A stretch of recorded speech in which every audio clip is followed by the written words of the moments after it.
এরকম ছোট ছোট ট্যাংরা মাছের ঝাল বাড়িতে যখনই বানানো হয় সবাই কিন্তু চেটেপুটে খায়। এতটা সুস্বাদু হয় মাছের ঝোলটা যে বলে বোঝানো যাবে না। রান্নাটি শেষ অবধি দেখো, আশা করছি তোমরা ঠিক বুঝতে পারবে যে কতটা টেস্টি হয়। আর খেয়ে তো মানে জবাবই নেই, খেয়ে যে দেখবে সে বারবার খেতে চাইবে।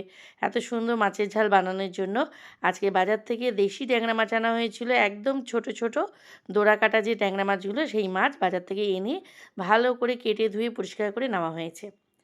এবার এই মাছের মধ্যে যা দেবো সেটা দেখিয়ে দিই। পেঁয়াজ কুচি, ধনেপাতা কুচি, আর এখানে টমেটো নেওয়া হয়েছে, পাতলা পাতলা করে কেটে নেওয়া হয়েছে। এবার কড়াইয়ের মধ্যে সর্ষের তেল গরম করে তার মধ্যে পেঁয়াজ কুচিগুলো দিয়ে দেওয়া হলো। রান্নাটা কিন্তু সর্ষের তেলেই হবে। যে কোনো বাঙালি ঘরোয়া রান্না কিন্তু সর্ষের তেলে করলেই বেশি ভালো হয়।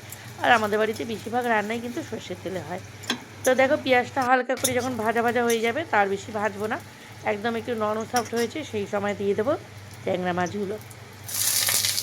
এই ট্যাংরা মাছ তেলের মধ্যে দিয়ে পেঁয়াজের সাথে ভালো করে একটু নাড়িয়ে চাড়িয়ে ভাজলে কিন্তু কাঁচা ফ্লেভারটা নষ্ট হয়ে যায়। এবার দিয়ে দেবো ধনে পাতা এবং টমেটো।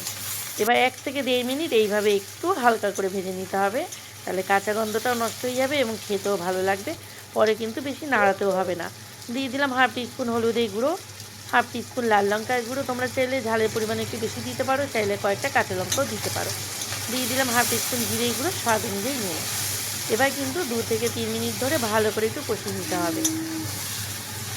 আর এই পদ্ধতিতে রান্না করলে বিশ্বাস করো একটাও কিন্তু ট্যাংরা মাছ ভাঙবে না। ছোটো ছোটো মাছ কিন্তু ভাঙবে না, একদম আঙুলের মতো যে ছোটো ছোটো মাছগুলো পাওয়া যায় ঠিক সেই রকম মাছগুলো। তো দেখো বন্ধুরা, খুব সুন্দর করে কিন্তু মশলাটা কষানো হয়ে গেছে মাছের সাথে। এবার সামান্য পরিমাণে গরম জল রান্নাতে ব্যবহার করব, খুব বেশি গরম জল রান্নাতে দেবো না, অল্প করেই জলটা দেবো, যেহেতু ঝাল করবো তার জন্য। মাছটাও দেখো খুব সুন্দর করে কষানো হয়ে গেছে। গরম জলটা দিয়ে দেওয়া হচ্ছে, একদম ফুটন্ত গরম জল। এবার ভালো করে একটু নাড়িয়ে চাড়িয়ে দিতে হবে। আবারও কিন্তু কিছুটা ধনেপাতা কুচি ওপর থেকে দেবো, তাহলে সুন্দর লাগবে খেতে। দেখো সামান্য দিলাম, খুব বেশি কিন্তু দেইনি। ঢাকা দিয়ে রাখলাম 3 থেকে 4 মিনিটের জন্য। 3 থেকে 4 মিনিট পর ঢাকনাটা সরিয়ে দিয়েছি, রান্নাটা পুরো কমপ্লিট হয়ে গেছে। তোমরাই বলো কত তাড়াতাড়ি ঝটপট এই রান্নাটা হয়ে যায়। মাছ ভাজার কোনো ঝামেলা ছাড়াই কিন্তু এইরকমভাবে তোমরা মাছের ঝাল রান্না করে খেতে পারো।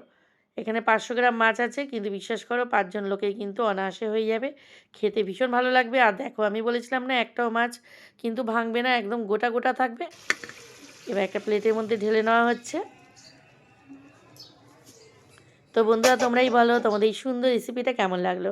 ভালো লাগলে যে সকল বন্ধুরা ইউটিউব থেকে দেখছো চ্যানেলটাকে অবশ্যই কিন্তু সাবস্ক্রাইব করো, লাইক কমেন্ট শেয়ার করো এবং পাশে থাকা বেল আইকনটা প্রেস করে পাশে থেকো, যাতে যে কোনো রান্না ছাড়বার সাথে সাথে তোমাদের ফোনে সবার আগে পৌঁছে যায়। এবং যে সকল বন্ধুরা পেজ থেকে দেখছো পেজটাকে ফলো করো, লাইক কমেন্ট শেয়ার করো। এখানের মতো টাটা, দেখা হবে আবার পরে একটা নতুন ভিডিওর সাথে।